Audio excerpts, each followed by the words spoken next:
October 22nd through October 24th this year, Russia hosted the annual BRICS Summit in Kazan. On the agenda were multiple initiatives, but the one we are most keenly interested in is the push to de-dollarize the world. There were many updates that came from the summit, some advancing the cause of shifting global power and some arresting it. Russia proudly unveiled the new BRICS dollar while an important member nation rejected de-dollarization. So is de-dollarization advancing one steady step at a time, or on the path to a slow death? Stay tuned to find out.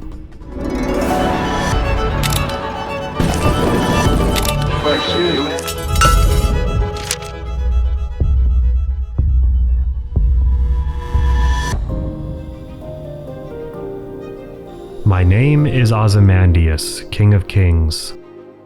Look on my work, see mighty, and despair. In the poem Ozymandias, a traveler comes across an enormous, ruined statue in the desert. Ironically, the boastful inscription is surrounded by quiet whispers of sand under an empty sky. Time had reduced the empire of Ozymandias to a lonely inscription on a shattered stone. It's a metaphor for the impermanence of power and the passage of time. Percy Shelley wrote the poem in 1818, but the lesson is timeless. Nothing lasts forever. The status of reserve currencies is just as impermanent as the nation Ozymandias ruled. In the last 400 years, there have been 5 reserve currencies. In the 17th century, the Dutch guilder was the primary reserve currency in the world due to their global trade dominance and stable banking system. For a brief period in the 18th century, the French franc became dominant but was usurped by the Spanish dollar, which persisted until the early 19th century. Britain's global empire and naval might altered the balance, and the pound became the world's reserve currency until the mid-20th century when the dollar took over.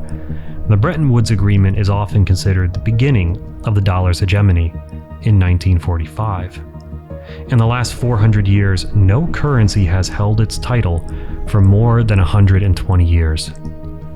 For nearly 80 years, the US has stood on top, but in recent times, global tensions, technology, and changes in geopolitics have generated a new movement: de-dollarization. We've covered this topic extensively in other videos, but in short, de-dollarization is a push by China, Russia, and other like-minded nations to dethrone the dollar as the world's reserve currency in a bid to reduce the influence the United States wields globally. BRICS is a coalition of nations with goals that only loosely align. BRICS stands for Brazil, Russia, India, China, and South Africa, and they are the founding nations of this group. But this year, some changes in membership have occurred. Supporting the de-dollarization effort, 13 member nations have joined the BRICS bloc, pledging to use local currencies for international trade.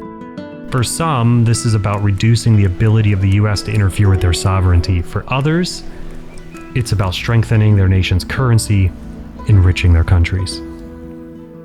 Increasing membership and global commitment to a new world order is just the first step to accomplishing the de-dollarization goal.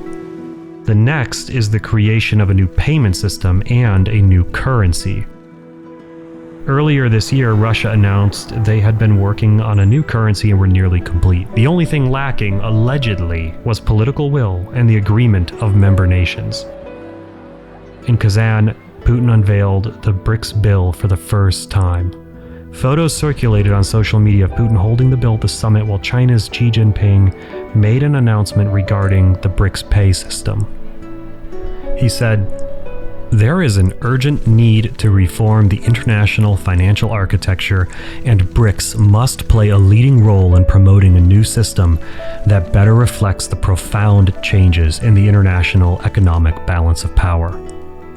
The BRICS pay system is an alternative to SWIFT, the platform currently used to facilitate and confirm cross-border transactions between banks worldwide. BRICS Pay is intended to be a broader financial platform that supports cross-border payments among BRICS nations and may eventually integrate digital currencies, Unlike SWIFT, which is primarily a messaging system, BRICS Pay is designed to facilitate the actual transfer of funds, offering an infrastructure that could allow direct transactions between member countries without relying on traditional Western-dominated systems. Now, this would lower transaction costs and reduce the efficacy of US sanctions. The currency prototype of the BRICS bill shown off by Putin at the summit is expected to be backed by two things: foreign currencies and gold. And it does appear they have a working prototype. Just before the summit, the BRICS Business Forum was held and attendees were handed a BRICS Pay demo card with preloaded funds, which could be used within the World Trade Center in Moscow. However, the US dollar is hardly defeated. While there was some success for China and Russia, experts note it is largely symbolic. The BRICS bill as a physical object has far less use than its digital version. Its presence at the summit was mainly for publicity, as were statements delivered by China, and there is a need to generate positive publicity to gather others to their cause and to counteract the setbacks the BRICS nations have faced. December 29, 2023, Argentina officially notified the BRICS bloc they would not be joining after all. Argentina decided after their last election to align themselves more closely with Western nations. And Argentina is not the only nation distancing themselves from a coalition headed for a confrontation with the United States. India announced it has no plans to end its use of the dollar for trade wherever it remains necessary, in a rebuke to the de-dollarization agenda pushed by China and Russia. Were that not enough, it was revealed Saudi Arabia has declined to become a member or partner of BRICS. Had the Saudis decided to align themselves with the coalition, it would have changed the political landscape dramatically. And the Goldman Sachs economist who first coined the term BRICS recently stated that so long as the member nations of BRICS remain at odds with each other, their ambitions will likely remain a pipe dream. This is something the US knows very well, as every child in America learns: united we stand, divided we fall.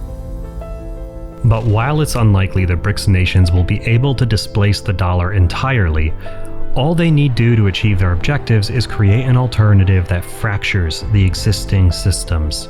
If the goal is a multipolar world with multiple options for payment systems and transactions, that's easier to achieve than a complete rebuttal of the dollar.